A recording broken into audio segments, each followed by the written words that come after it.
누가복음 22장 21절에서 23절 말씀 같이 읽습니다.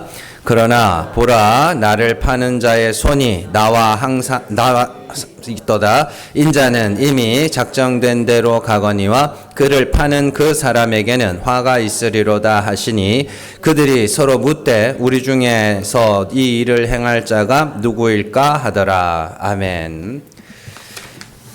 누가복음 184번째 시간입니다. 인격자 가룟 유다입니다. 거의 모든 분야에서 우리는 언행일치의 삶을 요구합니다. 왜냐하면 현대 사회에서 가장 본바탕에 있는 것이 이제 신용이거든요. 신용. 그래서 그 자본주의의 근간이 되는 것도 신용입니다. 그래서 신용 사회가 아니면 그 자본주의는 성립할 수가 없습니다. 그렇기 때문에 언행일치의 삶이라는 것이 굉장히 중요하죠. 그러나 사실 완벽한 언행일치의 삶은요, 거의 찾아볼 수가 없습니다. 왜냐하면 인간의 말은 생각에서 비롯되고요, 행동은 본능에서 비롯되기 때문입니다. 생각은요, 자기가 알고 있는 지식을 근본으로 하는 거예요. 알고 있는 것을 근본으로 생각을 하는 거거든요. 그리고 본능은 나면서부터 타고나는 거예요.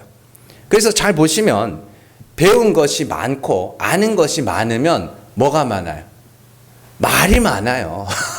말이 많아요. 그래서 막 쉴 새 없이 떠들고 하는 사람들 보면 많이 뭘 알아요. 많이 경험을 했든지 뭐 많이 봤든지 뭐 그래요. 그리고 또 재밌는 것은 배운 게 다르잖아요. 그러면 말도 달라요. 하는 말이. 그래서 제일 대표적인 것이 이제 정치 관련된 거죠. 자기가 배운 것과 자기가 아는 것대로 말하는 거죠. 그래서 보수 지지하는 사람들은 그걸 배우고 그걸 많이 들었고 그게 맞다고 생각하니까 그 말을 하는 거고, 뭐 이렇게 진보 쪽으로 하는 사람들은 또 그게 맞다고 생각하니까 그 말을 하는 거예요. 그러니까 배운 게 다르면 말도 다른 것이죠.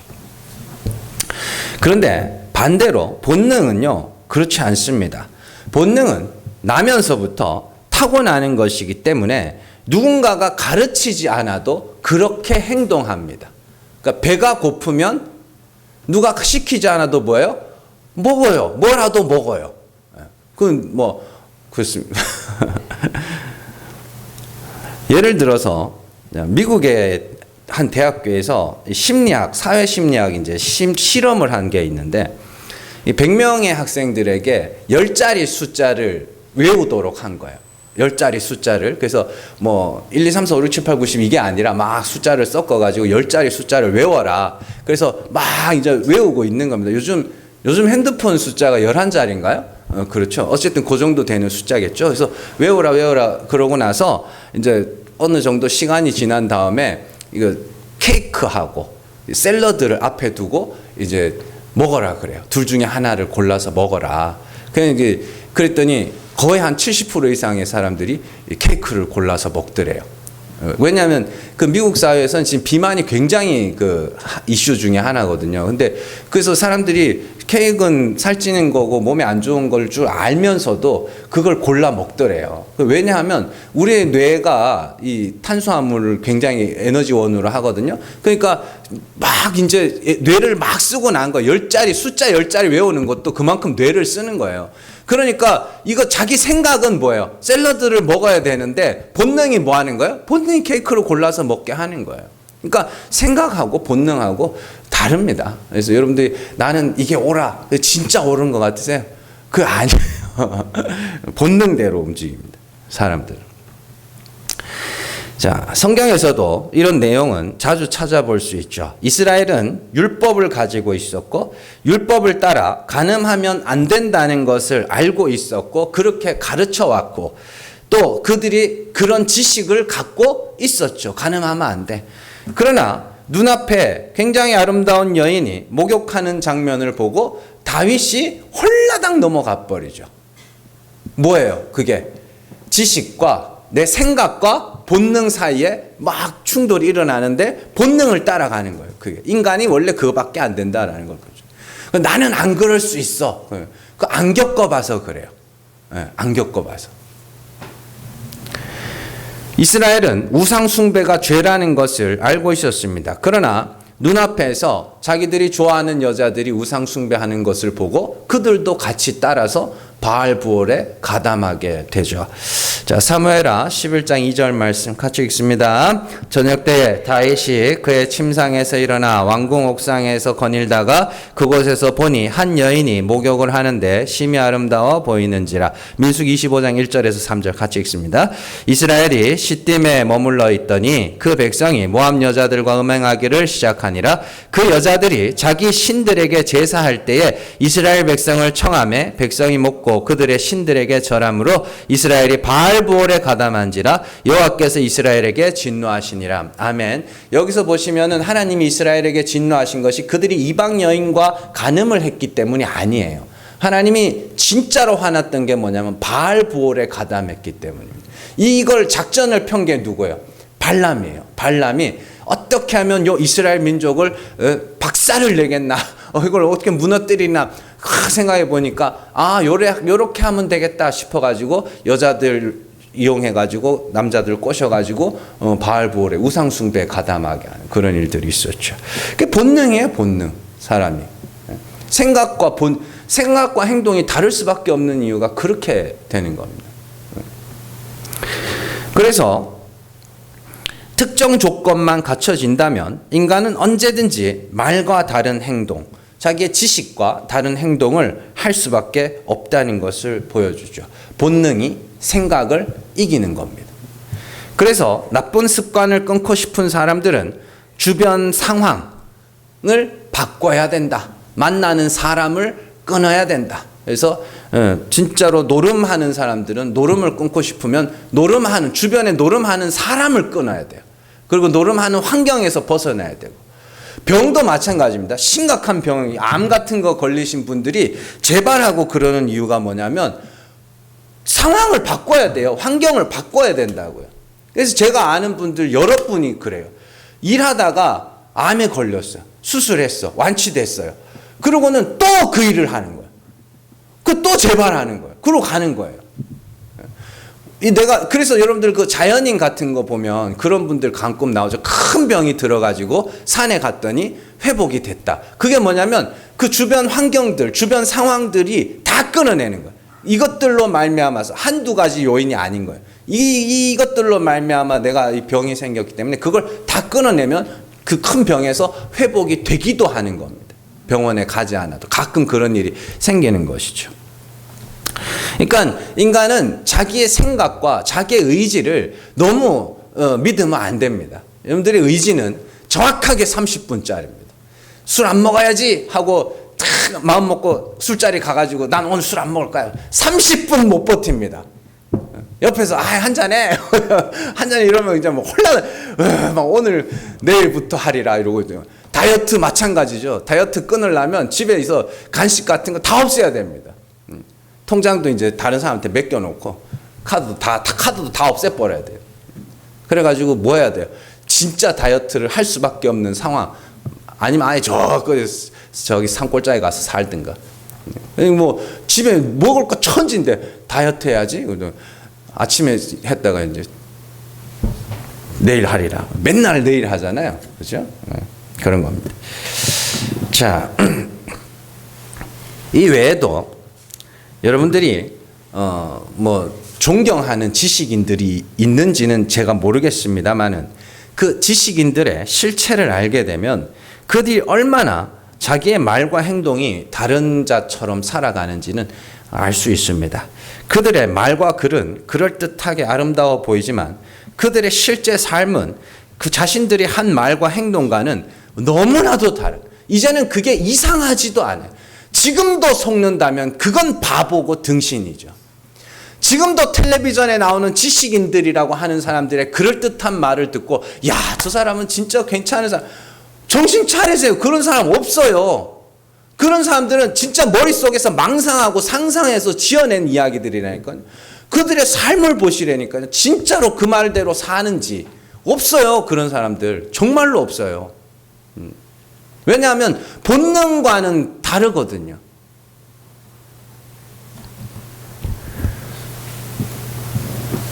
그래서 정의를 말하는 사람들이 뒤로는 부정을 저지르며 불평등을 말하는 사람들이 사실은 가장 차별을 많이 한다는 그런 모습은 이제는 이상하지도 않습니다.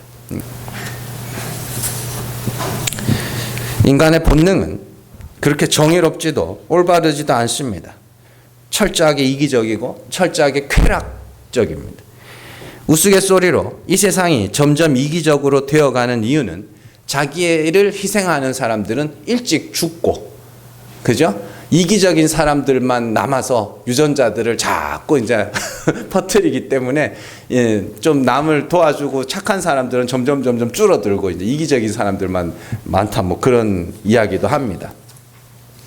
여러분들, 인간이라는 존재에 대해서 너무 큰 기대를 갖고 계신 건 아닌지 잘 생각을 해보셔야 됩니다. 인간이란 존재는 그렇게 기대할 만큼 훌륭한 존재가 아닙니다. 저 역시도 마찬가지고 여러분들도 마찬가지입니다. 그러면 어떤 일이 생기냐면 굉장히 사는 게 재미가 있습니다. 사람들의 기대를 안 하는데 그들이 조금만 내게 조금 배려를 해주고 하면 그게 그렇게 고맙고요. 그렇습니다. 또 막 이기적인 모습이 보이고 그러면 그래, 저게 사람이지. 그렇게 되는 거죠. 기독교의 목표는 인격자를 만드는 게 아닙니다. 자신의 죄를 알고 회개하여 하나님의 긍휼을 부르짖게 만드는 겁니다. 그래서 그가 구원하신 하나님을 찬송하게 만드는 것이 기독교의 목표입니다. 내가 인격자가 되고 훌륭한 사람이 돼서 내가 천국에 가는 것이 아니라 하나님의 은혜로 겨우 구원받은 사람들이 하나님의 은혜를 찬송하게 만드는 것이 기독교의 목표라는 것을 꼭 기억하셔야 됩니다. 오늘 우리가 살펴볼 인물은 가룟 유다입니다. 가룟 유다는 예수님을 팔 사람으로 이미 택하심을 입은 사람입니다. 일전에 저희가 살펴본 바와 같이 구약에서부터 가룟 유다는 예수님을 팔 사람으로 정해져 있었습니다. 시편 41편 9절 같이 읽습니다. 내가 신뢰하여 내 떡을 나눠 먹던 나의 가까운 친구도 나를 대적하여 그의 발꿈치를 들었나이다. 요한복음 13장 18절 같이 읽습니다.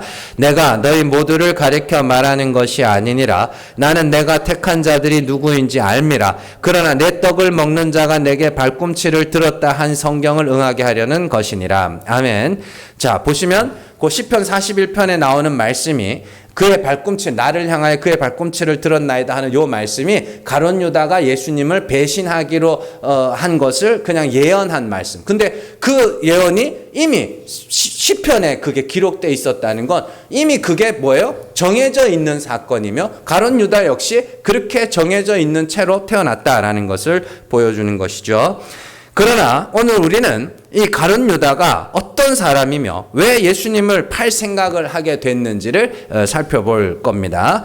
기독교에서 지금까지 가룟 유다를 굉장히 악마화하는 그런 경향이 있었습니다. 뭐 그게 진짜인지 가짜인지는 모르겠어요. 그 레오나르도 다빈치가 최후의 만찬 그림을 그릴 때 예수님을 모델로 하려고 뭐 어디 가봤더니 뭐 성가대에서 너무 막 있어가지고 그 사람을 모델로 그려놓고 마지막에 가룟 유다를 저거 하려고 봤더니 그 어디가 엄청 숭악하게 생긴 사람이 있어가지고 그 사람을 뭐 데려다가 그려놓고 봤더니 그 사람이 나 저기 예수 모델이었다 뭐 이러면서 뭐 그런 이야기가 있다 그러는데 그거는 뭐 신빙성이 없는 이야기고, 근데 그런 이야기들이 뭐냐면 기독교계에서 가룟 유다라는 사람을 어떻게 평가하고 있는지를 보여주는 그런 거거든요. 그래서 지금까지 기독교계에서 가룟 유다를 평가하는 것은 악마다, 나쁜 사람이다 이렇게 생각을 합니다만은 그렇지 않습니다. 오늘 우리가 살펴볼 내용은 그런 내용이 아닙니다. 자, 누가복음을 제외한 마태복음, 마가복음, 요한복음에 보면 유다가 예수님을 팔기 전에 공통된 사건이 하나 나오거든요. 한번 보겠습니다. 마태복음 26장 12절에서 14절 말씀 같이 읽습니다. 이 여자가 내 몸에 이 향유를 부은 것은 내 장례를 위하여 함이니라. 내가 진실로 너희에게 이르노니 온 천하에 어디서든지 이 복음이 전파되는 곳에서는 이 여자가 행한 일도 말하여 그를 기억하리라 하시니라. 그때 12 중에 하나인 가룟 유다라 하는 자가 대제사장들에게 가서 말하되. 아멘. 지금 향유를 붓는 사건 있죠. 이게 마태복음, 마가복음, 요한복음에는 요 향유를 붓는 사건 그 바로 뒤에 가룟 유다가 대제사장들을 찾아가는 사건이 그렇게 붙어 있습니다. 근데 이제 요한복음에는 그 중간에 예수님의 설교가 한 편 들어 있어요. 그런데 그 설교가 끝나고 나서 이 가룟 유다가 예수님을 팔기로 이렇게 대제사장들이 찾아가는 그런 장면이 나오는데, 어쨌든 중요한 것은 요 향유를, 예수님에게 향유를 붓는 사건 다음에 예수님을 팔기로 하는 그런 장면이 나오거든요. 자, 이것이 굉장히 중요한 겁니다. 왜냐하면요, 그 향유를 예수님에게 붓는 사건에서 공통적으로 등장하는 말이 뭐냐면, 이 향유를 팔아 가난한 사람들에게 나누어 주었으면 좋았을 것이다 라는 말입니다. 그리고 요한복음은요, 그 말을 한 사람이 가룟 유다라고 콕 집어서 말해주고 있습니다. 요한복음 12장 4절에서 5절 같이 읽습니다. 제자 중 하나로서 예수를 잡아줄 가룟 유다가 말하되, 이 향유를 어찌하여 300데나리온에 팔아 가난한 자들에게 주지 아니하였느냐 하니. 아멘. 잘 보세요. 마태복음, 마가복음, 누가복음에서는 제자들이 이 말을 했다고 기록하고 있지만, 요한복음에서는 가룟 유다를 콕 집어서 그가 이 말을 했다, 가룟 유다가 이 말을 했다고 기록을 하고 있습니다. 자, 그렇다면 요 말만 한번 보자고요. 가룟 유다가 한 말이 좋은 말이에요, 나쁜 말이에요? 좋은 말이죠. 그럼 옳은 말이에요, 틀린 말이에요? 옳은 말이에요.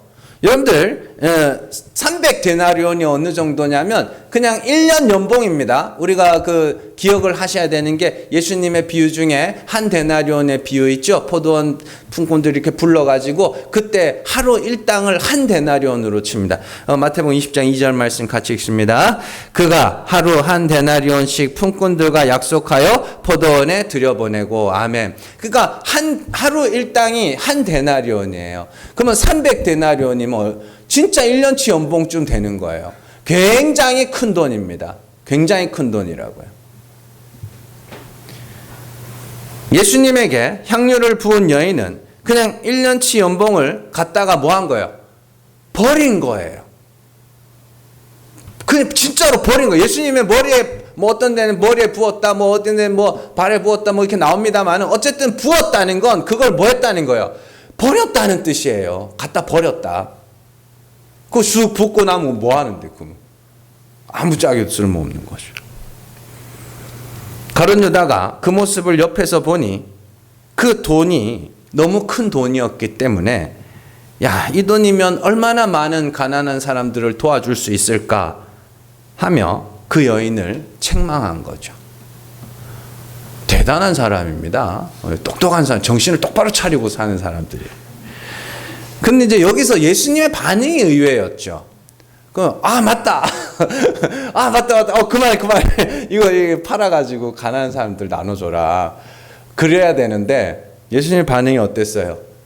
아니, 이 여자가 지금 내 장례를 준비하고 있어. 가난한 사람은 항상 너희와 함께 있을 건데, 그때 너희가 도와줘. 근데 지금은 뭐예요? 지금은 이 여자가 내게 향유를 붓는 게 더 중요해. 라고 이야기를 하시는 거죠.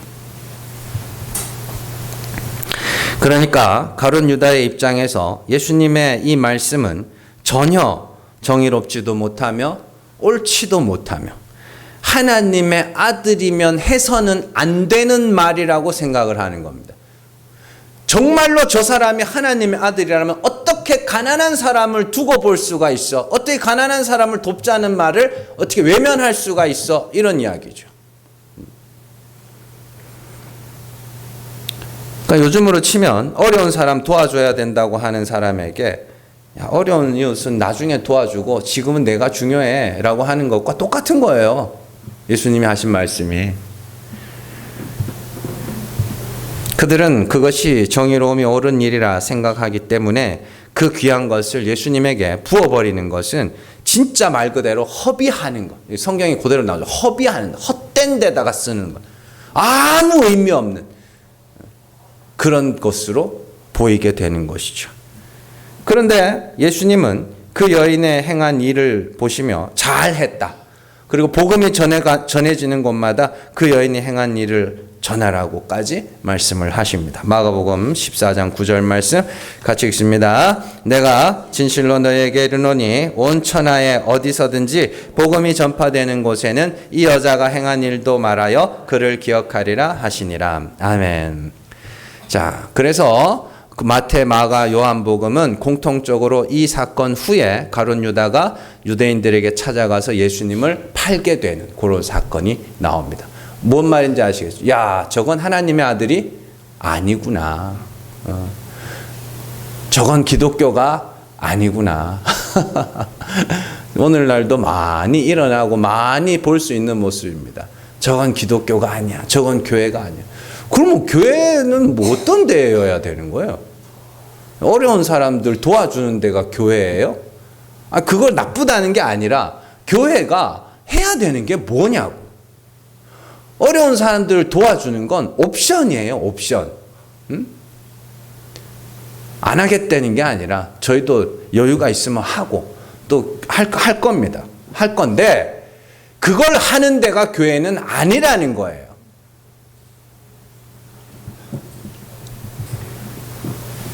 예수님, 가룟 유다가 옳다고 생각한 것과 예수님이 옳다고 말씀하신 것이 서로 달랐기 때문에 가룟 유다가 뭐 하는 거예요? 저건 하나님의 아들이 아니구나. 하나님의 아들이라면 저럴 수가 없는 거지 라고 생각을 하는 거예요.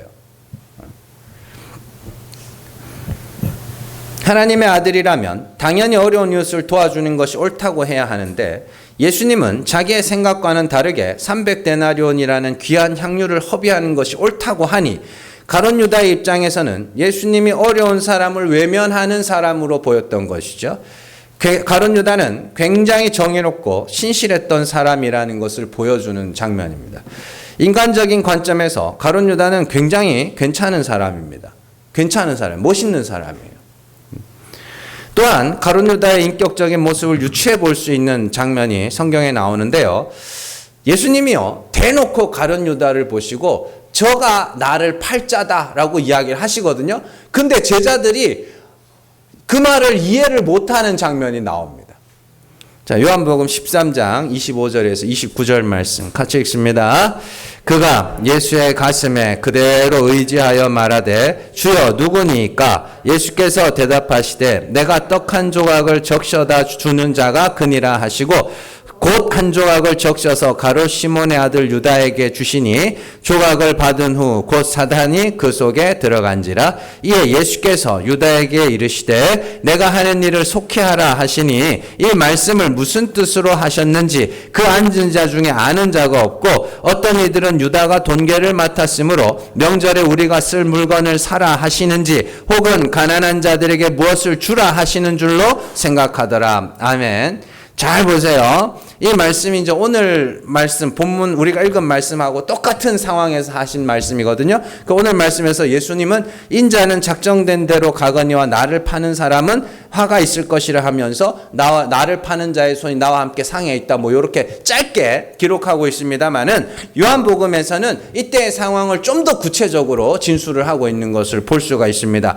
예수님이 유월절 만찬을 하시다가 제자들에게 너희 중에 하나가 나를 팔 거야 이렇게 말씀을 하셔요. 자, 그러자 제자들이 서로를 보면서 누가 예수님을 팔 사람인지를 의심하기 시작합니다. 이게 되게 중요한 거예요. 자, 요한복음 13장 21절에서 22절 같이 읽습니다. 예수께서 이 말씀을 하시고 심령이 괴로워 증언하여 이르시되 내가 진실로 진실로 너희에게 이르노니 너희 중 하나가 나를 팔리라 하시니 제자들이 서로 보며 누구에게 대하여 말씀하시는지 의심하더라.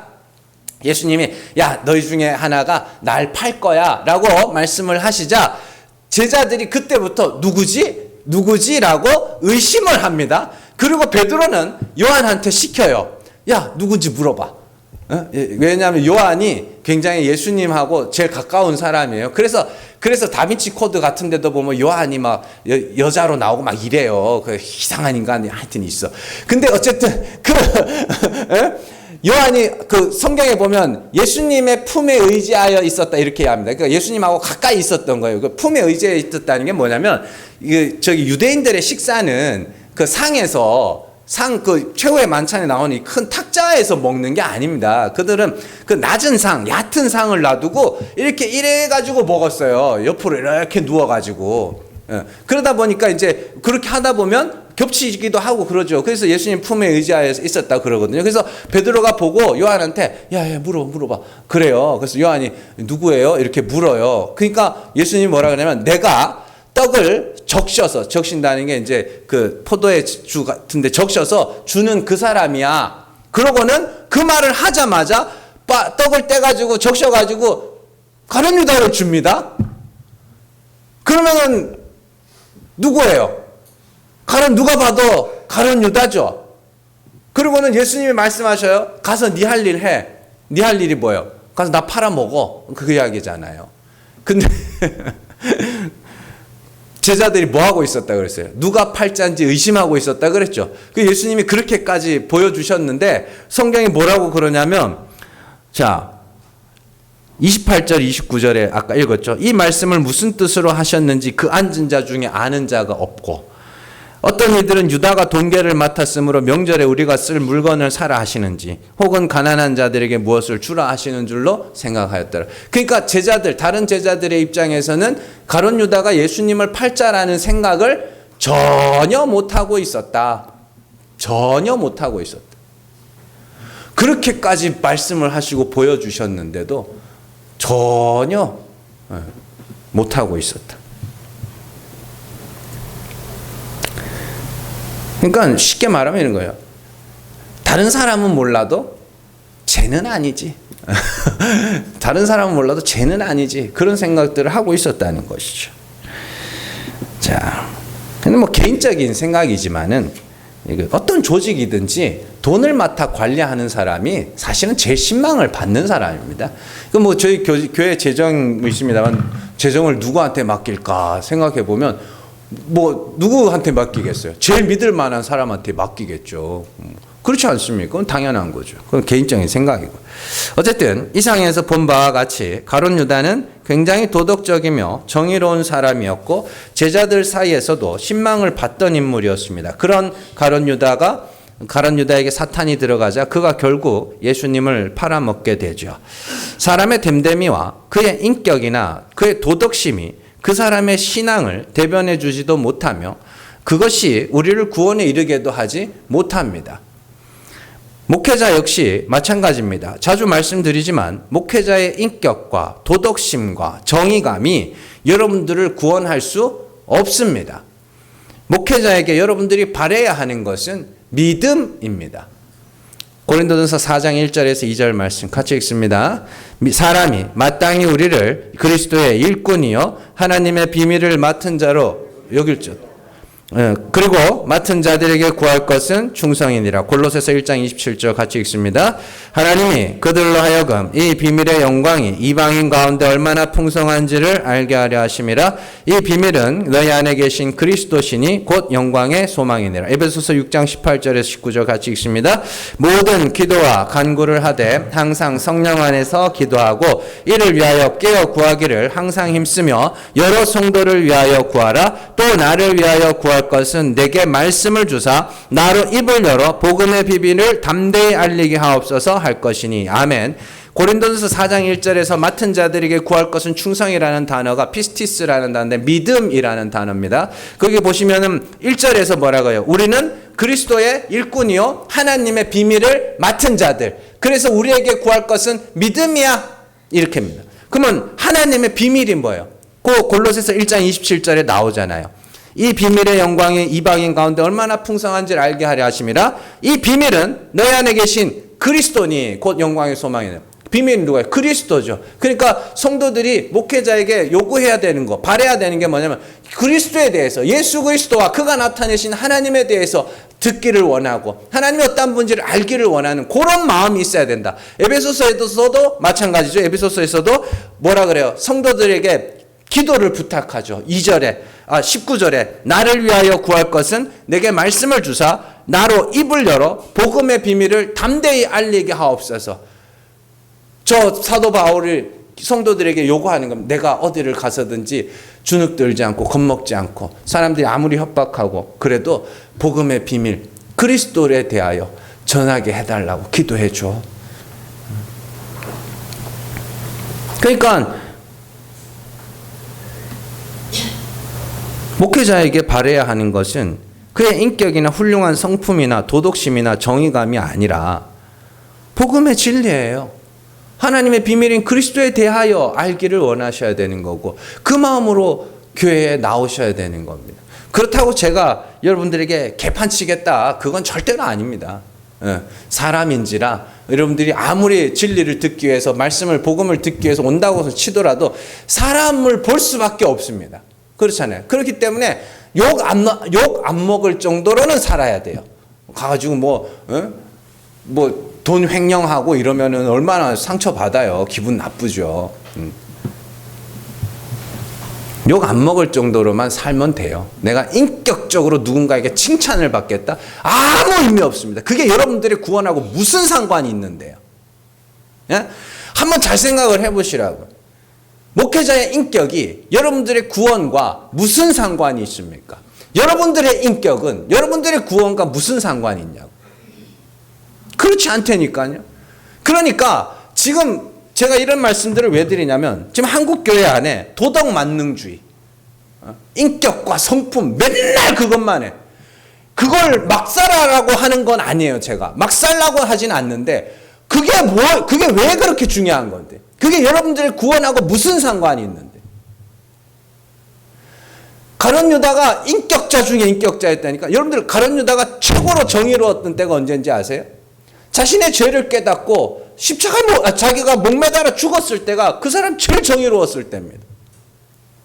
우리 주변에서도 뉴스 같은데 한번 보면 그런 사람들이 있잖아요. 자기가 잘못한 게 드러나가지고 너무너무 고통스러워하다가 그 고통을 못 이겨서 그냥 자기 목숨을 끊는 사람들이 있습니다. 그런 사람들 보면 굉장히 정의로운 사람이죠. 그러나 그게 그 사람을 구원하지 않습니다. 여러분들, 중요한 것은 예수 그리스도의 십자가이며 죽은 자를 살리시는 하나님의 은혜이지, 여러분들의 인격과 성품이 아니에요. 그건 이 땅에서 필요한 거예요. 돈 같은 겁니다. 여러분들, 죽으면 돈 싸질모 가요? 못 싸질모 가요? 못 가져가죠. 이렇게 염할 때, 이거 수의 입힐 때 보면은 막 그 다리에서 이렇게 꼬는 거 있습니다. 이렇게 막 꼬면서, 여기 지팡이라고. 차라리 지팡이를 하나 넣어주든지, 그걸 왜 그렇게 어렵게 꼬면서 그러나. 지팡이라고, 여기 노잣돈 이거 하라고. 그럼 이제 사람들이, 이제 자손들이 와가지고 노잣돈 막 이렇게 거기 꽂아주고 이런다고요. 그거 가져가요? 그럼 못 가져가요. 누가 가져가요? 그거 염하는 사람이 가져가요. 진짜로 그렇다니까요? 그 염한 사람이 안 가져가면 도굴꾼이 가져가겠죠. 아무것도 못 가져가요. 근데 돈이 왜 필요해요? 이 땅에 살아가는 데 있어서 필요한 거니까. 여러분들의 인격과 성품 딱 그 정도입니다. 여러분들의 인격이라는 것은요, 이 땅에서 살아가는데 그냥 필요한 거, 돈 같은 거예요. 그게 여러분들 하나님 앞에서 카운트 되지 않는단 말이에요.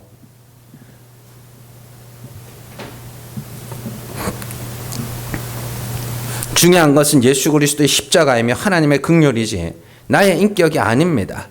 정말로 교회에서 목사님들이 인격이 어떻고 성품이 어떻고 뭐가 어떻고 그런데 정작 중요한 그리스도의 십자가는 한마디도 안 해. 그거 사람 죽이는 거예요. 그럼 뭐라 그러냐면, 배고픈 사람한테 뻥튀기 계속 먹이는 거랑 한 가지거든요. 그 뻥튀기가 희한해가지고 먹으면 먹을수록 배가 고파. 그렇잖아요. 그래요. 그런 거, 진짜를 안 줘. 하나님이 어떤 분인지를 안 가르쳐 줘요. 예수 그리스도의 십자가의 완전한 죄사함을 말을 안 해. 그러놓고는 계속 인격, 성품. 그래서 인격자 됐다고 치자고요. 그래놓고 지옥 가면 어떡할 거냐고. 여러분들, 진짜 중요한 게 뭔지를 아셔야 됩니다. 진리를 알지 못하는 자들은 인간의 됨됨이를 보고요, 진리를 아는 자들은 하나님과의 관계를 생각합니다.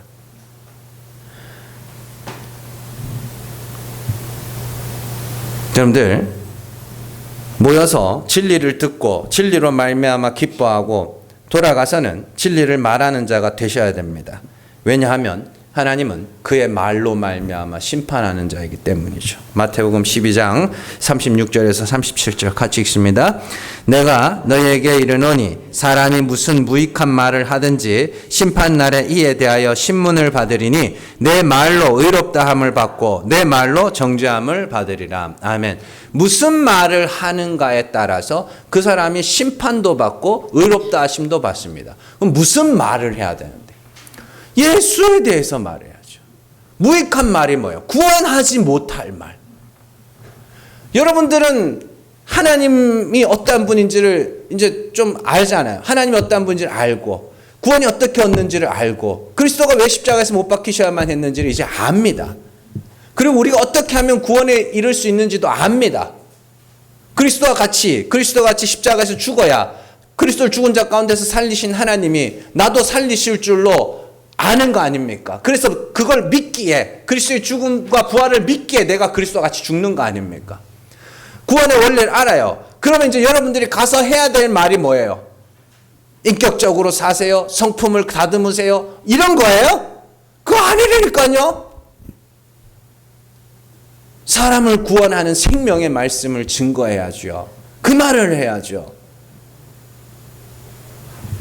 그래서 네 말로 의롭다함을 받고 네 말로 정죄함을 받을 것이다. 잘 기억하세요. 최고의 인격자는 예수님의 제자들 중에 최고의 인격자는 가룟 유다였습니다. 그러나 그에게는 어떻게 나를 파는 자에게는 뭐가 있다? 화가 있으리로다. 정말 중요한 것은 그리스도의 십자가이며 하나님의 은혜입니다. 잘 기억하시고 정말로 내가 먼저 하나님과 화목하고 밖으로는 진리의 말씀을 전하여 많은 사람들을 옳은 길로 인도하는 하늘의 별과 같은 저 여러분들 되시기를 주님의 이름으로 축원합니다. 기도하겠습니다.